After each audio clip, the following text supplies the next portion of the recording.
Ya, hijery ny fomba fampiasana an'ilay robot zany tsika dia mila fantarinao aloha hoe mizara roa lehibe ny stratégie.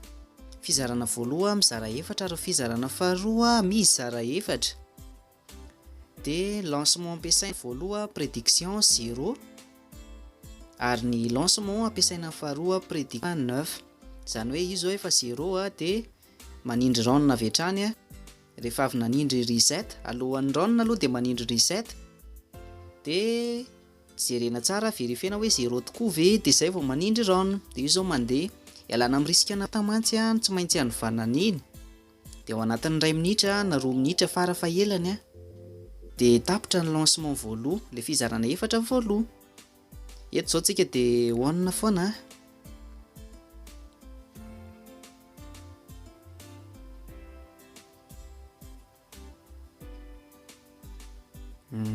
Jereo tsara ny vidéo, mandeha tsara ny stratégie. Io fa nahazo $8 tsika tao anatin'ny 2 minitra monja dia okeny iny dia alohan'ny hanindry round ho an'ny lancement faharoa dia manindry an'ilay reset aloha.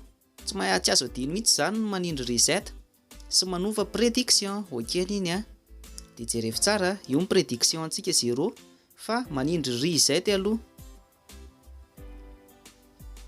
Dia okena vita izay dia manova le prédiction ho lasa 9.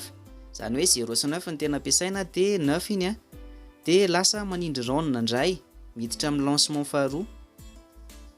Ialana amin'ny risikana perte foana mantsy tsy maintsy hanaovana an'iny dia miandry indray tsika. Izany hoe ianao zany rehefa manao an'ilay stratégie dia tsy maintsy hoe tsy voatery ohatran'ilay hoe miandry foana ianao fa afaka manao zavatra hafa ianao. Ohatra hoe manao raharaha ohatrany ianao sy ny sisa, tsy haiko izay ataonao fa avelanao eny robot dia ny robot miasa ho anao. Fa tsy azo adino manova prédiction ny manao reset, ireo ny tena obligatoire ao anatin'ilay izy. Dia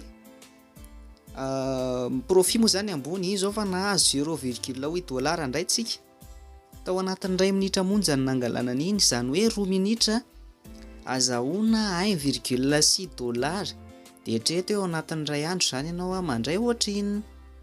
Dia vita izay dia manindry reset indray raha mbola nohy ny